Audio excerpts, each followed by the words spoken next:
Hey y'all, today I'm going to be sharing Easter recipes.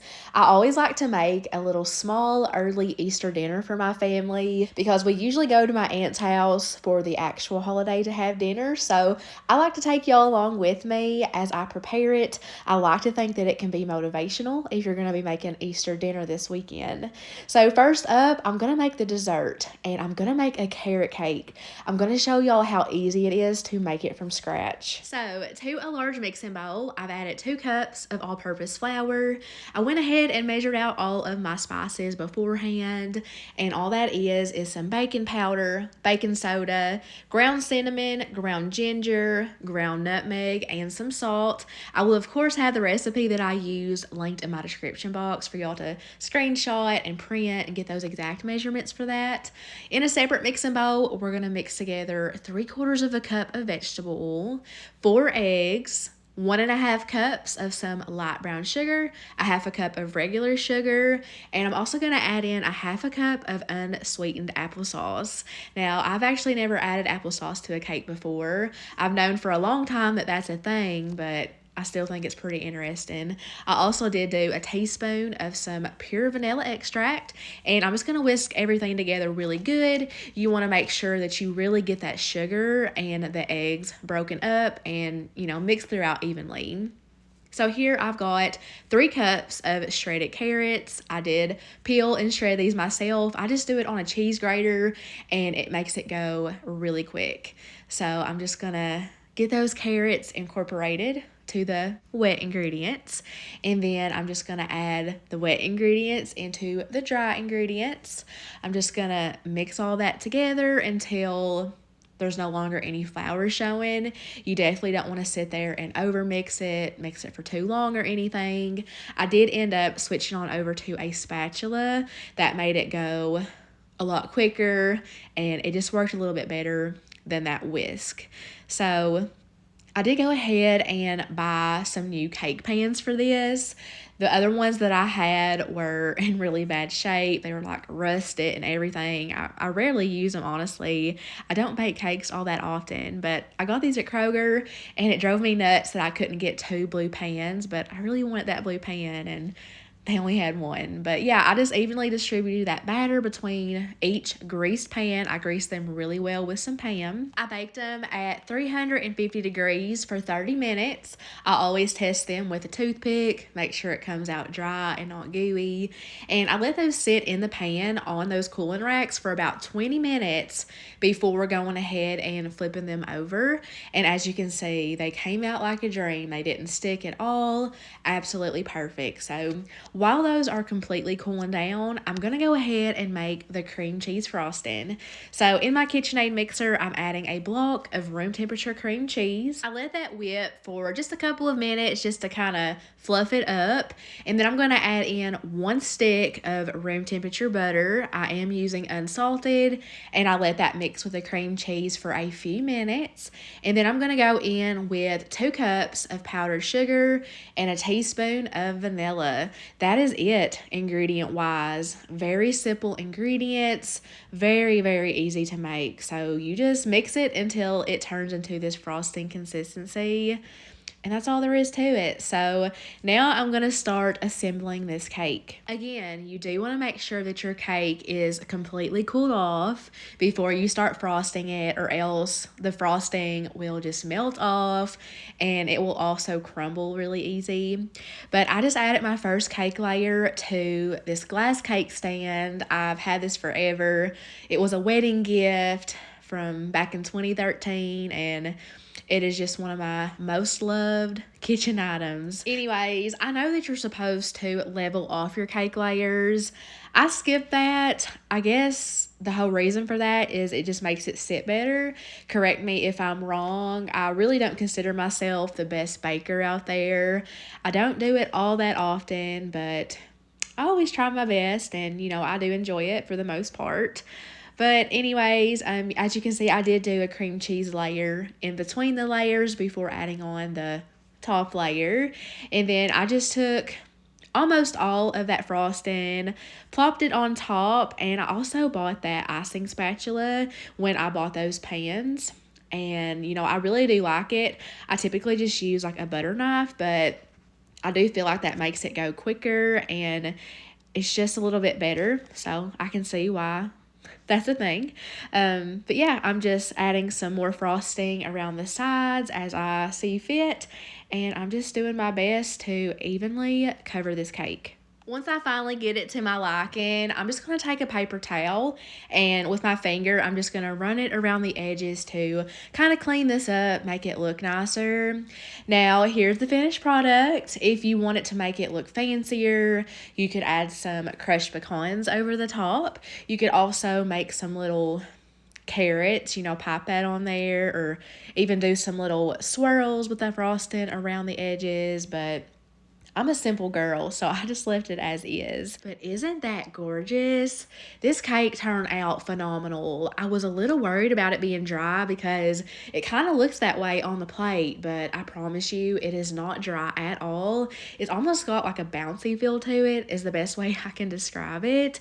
But yeah, this was my first time trying out this specific recipe, and I'm definitely going to save it and make it for hopefully many more years to come. I cannot tell y'all the last time that I have made a carrot cake, and I need to make it more often because we all absolutely love it, and I truly feel like it's perfect on an Easter table.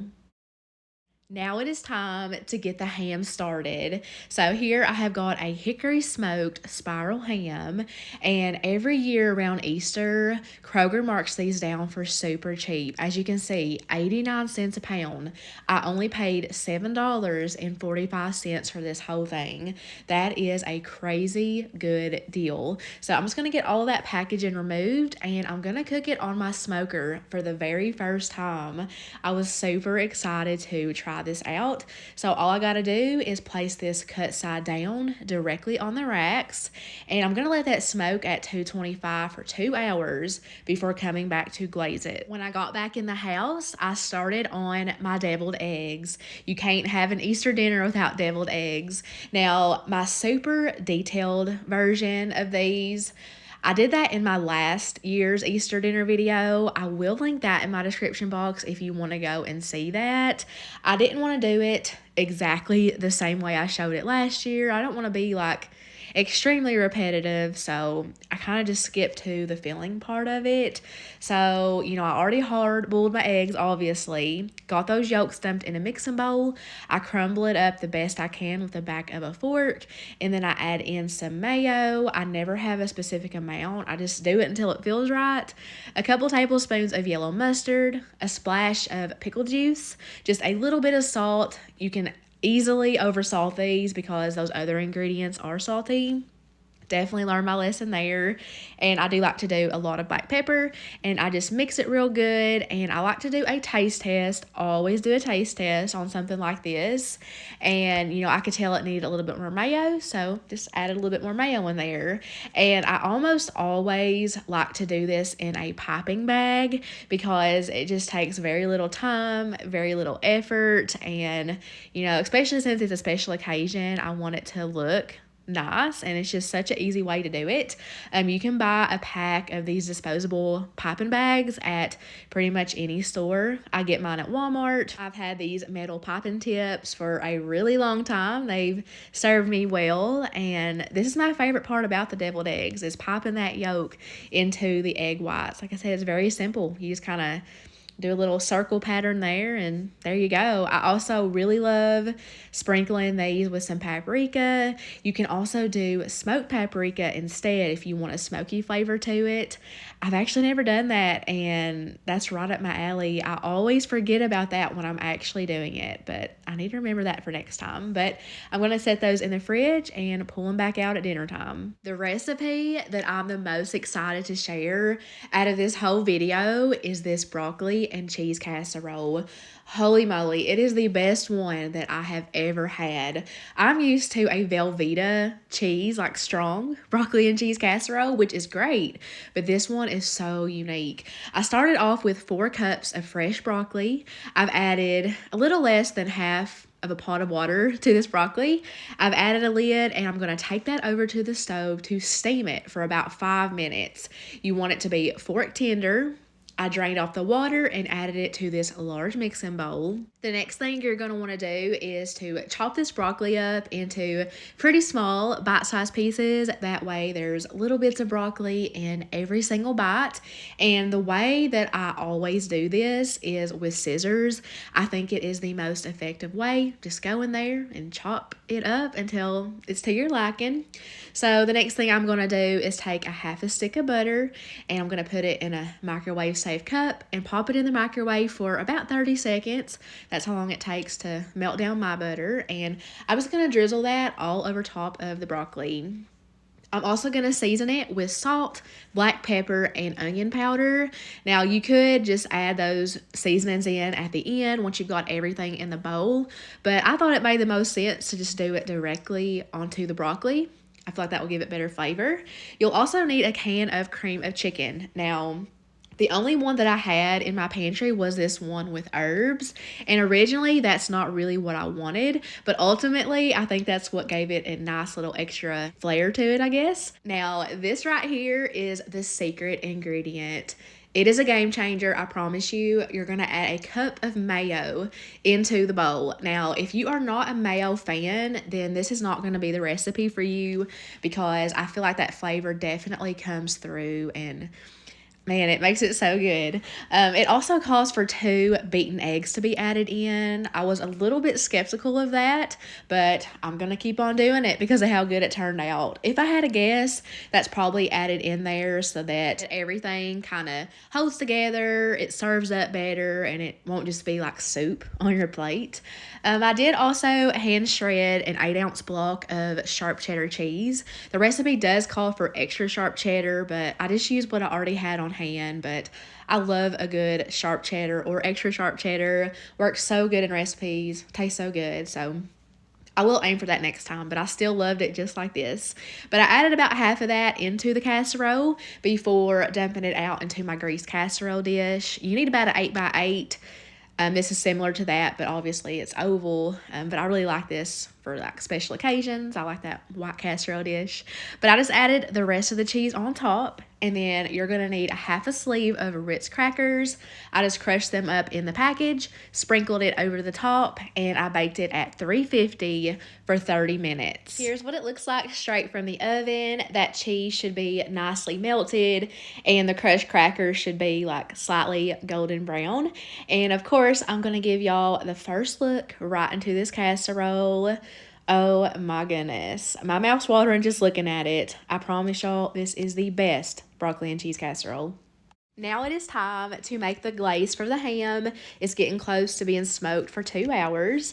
So to a saucepan, I'm adding 3/4 of a cup of pineapple juice, a 1/4 cup of honey. This honey had crystallized, so it is perfect to use it up in this way because it's going to melt down and be perfectly smooth again.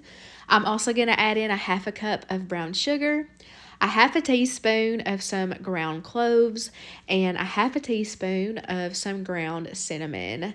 That is it. Again, very few ingredients, very simple. I had all of that on hand already. So I've got that on about a medium-high heat. I made sure everything was dissolved before adding in a cornstarch slurry. So all that is a tablespoon of cornstarch and a tablespoon of water. You definitely want to mix that in a separate little bowl. Drizzle it in, and as soon as it starts simmering, it's going to instantly thicken. So that is the perfect consistency. So we're going to go on out and start glazing this ham. I'm going to add all of this glaze on at one time. And, you know, with my silicone brush, I'm just brushing it all over the tops and sides. Now, me being me, I'm someone who does not like to waste anything at all. And I just didn't like how much of this glaze was pouring into the bottom of my smoker. I did it exactly the way the recipe was written, but in my gut, I just kept telling myself that it would make more sense to transfer this to an aluminum pan. That way it can catch all of this glaze and it can kind of cook in it, and nothing goes to waste that way. And it really is such a delicious glaze. Like, I want every bit of it. Now, We should all know by now to listen to your gut. And I would do that next time. But yeah, sometimes I get so caught up into following a recipe to a T that I overlook like common sense. But I inserted a meat thermometer in there and I cranked it up to 350. I'm going to let it cook until it reaches 145. The other recipe that I'm really excited to share with you guys is these mozzarella stuffed garlic rolls. I have been eyeing this recipe for months and I am so glad that I finally made them. So it starts off with 2 3/4 of a cup of some all-purpose flour. To that, I'm going to add in this little package of pizza crust yeast. I have never bought that before, and it felt really odd adding it straight to the flour like that. That's not how I'm used to doing it. You also need 3/4 of a teaspoon of salt, a tablespoon of sugar, and I'm just going to quickly give those dry ingredients a good mix before adding in 1 cup of some hot water. And you're also going to need 3 tablespoons of some olive oil. Now, I couldn't find my tablespoon measuring spoon at the time, so what I'm using right here is a 1/2 tablespoon measuring spoon. So that is why you're going to see me dump it in 6 times. So just kind of wanted to explain that. And this olive oil dispenser makes it come out pretty slow, which ultimately is a good thing, but it just felt like it took me a little while to get all that in there. But I attached my dough hook to my KitchenAid mixer and I started this off slow. That way all that flour wouldn't come flying out. But as soon as it started looking incorporated, I bumped it up, and as soon as the sides of the bowl start becoming clean like this and it forms a bowl, I'll give it a little tap. If it's not overly sticky, I let it knead for about 4 minutes. And then I covered it with a dish towel and I'm going to let that rest for 10 minutes. So now on my clean countertop, I have dumped some extra flour out. Very important or it'll stick horribly. And I just kind of toss that dough around, making sure it's all fully coated in a light layer of flour. And with my rolling pin, I'm going to roll this out into a long rectangle shape. Now, I will say this dough was incredibly easy to work with, which was super nice. I have worked with some really tricky doughs in the past, so that was really time saving. Honestly, the whole recipe for this, I figured this would be time consuming, but it wasn't. It was actually pretty quick to throw together and a lot easier than I anticipated. So here I've got a stick of salted butter, room temperature butter, and I'm just taking a spatula and evenly spreading that out onto the dough. And where I made that ham glaze after the stove like cooled down some but was still warm, I put that stick of butter on it and just kind of rotated it around after like every minute or so. That way it would be like extra soft but not melted, so that way it would spread easier. So over top of the butter, I did a layer of garlic powder, and then we're going to do a pound of mozzarella. Yes, a pound. I did hand shred it. This is some whole milk mozzarella, and I don't really enjoy hand shredded mozzarella cheese because it's so soft. It's a lot trickier to shred. Compared to what I'm used to. Like I'm used to shredding sharp cheddar or Parmesan or something like that, but it's always 100% worth it. And all in all, it's really not that bad. But yeah, over the cheese, I sprinkled on some dried parsley, and now all I gotta do is roll this up. It was sticking a little bit, but I would just simply take the flour and kind of scooch it up under there. And once I got it going, it actually went pretty smoothly.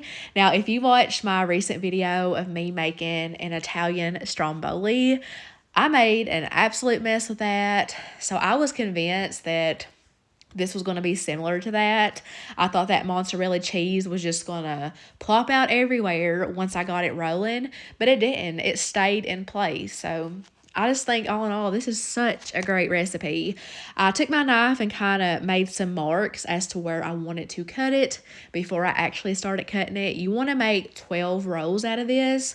So towards the end, I was a little off, but I just simply kind of readjusted it and made it work. But yeah, I'm just cutting it just kind of like you would cinnamon rolls, and I place it in a 350-degree oven for about 35 minutes. So now I'm going to show y'all how I make mashed potatoes. I don't normally use jumbo potatoes for this, but that is what Kroger had on sale. Couldn't pass it up. And I figured I could use like half of these for mashed potatoes and half of these for baked potatoes. By the way, that last potato that I held up, this one right here is huge, probably the biggest one I've ever had in my house. So, it looks like I'm just using 3 potatoes, but they're massive, so it's going to make a lot. But anyways, my kids are at an age where they're finally starting to really like baked potatoes. So yeah, I'm excited to make those here soon. But anyways, as you can see, I am using a potato peeler to get these skins off. I always like to peel my potatoes first and then go and wash them. That is what makes the most sense in my mind.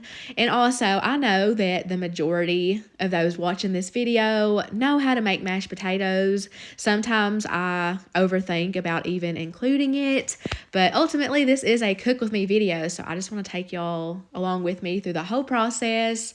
And also, even if there's just one person in here watching that has never made these, maybe they're a newer cook, maybe they're younger, then I am more than pleased to share it. So I got all of those washed and chopped into equal size pieces, added them to a large salted pot of water, and I just boil them until they're fork tender. Then I go and drain it off. I like to do a stick of butter in the bottom of the bowl. I like how the potatoes, the heat from it's going to kind of melt that down. I've been liking to use room temperature butter the last few years instead of cold butter because I just want to keep the potatoes as hot as I can for as long as I can, and that's just one way to help. And I just like to use some sea salt and black pepper. Love using heavy cream instead of milk. I feel like it makes it richer and creamier. And I did add some sour cream. I don't always do that. It's kind of rare that I do that, honestly. It is really good in it, but I just had some extra that I needed to use, so I was like, I'll go ahead and throw them in there. So I only put these in a serving dish if it is a special occasion. Normally we'll just eat it straight out of the mixing bowl. And I'm also going to do some pats of butter over the top, which I also don't typically do. Honestly, if you watch my other videos, you'll know that I make mashed potatoes pretty often. I don't just do it for special occasions. It's one of our favorite side dishes with so many different meals, and it's just so easy. I almost figured that I shouldn't do this for this video. I thought I should do something a little fancier or more special, but at the end of the day, it's what we all want it to go along with the ham. So I do think this is a picture perfect bowl of mashed potatoes. I think that they look so inviting and appetizing, just beautiful, and they were so delicious as always. Now that the ham has reached 145 degrees, I can go ahead and take that off of the grill. It is done. I just transferred it to an aluminum pan. You could also, of course, do a nice serving tray if you have that, but you definitely want to let it rest for at least 20 minutes before you slice into it. But it came out so good. That smoky flavor and that glaze made it perfect. Here's the cheesy garlic rolls straight from the oven. 10 out of 10, absolutely incredible. Cannot brag on these enough. These are good as is, but I could not stop thinking about dipping these into a bowl of warm marinara. I can't wait to make those again with like a pasta. But here is everything put together. It doesn't look like a whole lot, but it took a full day of cooking. But I will always enjoy doing that for my family. But I truly hope this video was helpful. I hope each and every one of y'all have the best Easter this Sunday, and thank you so much for watching.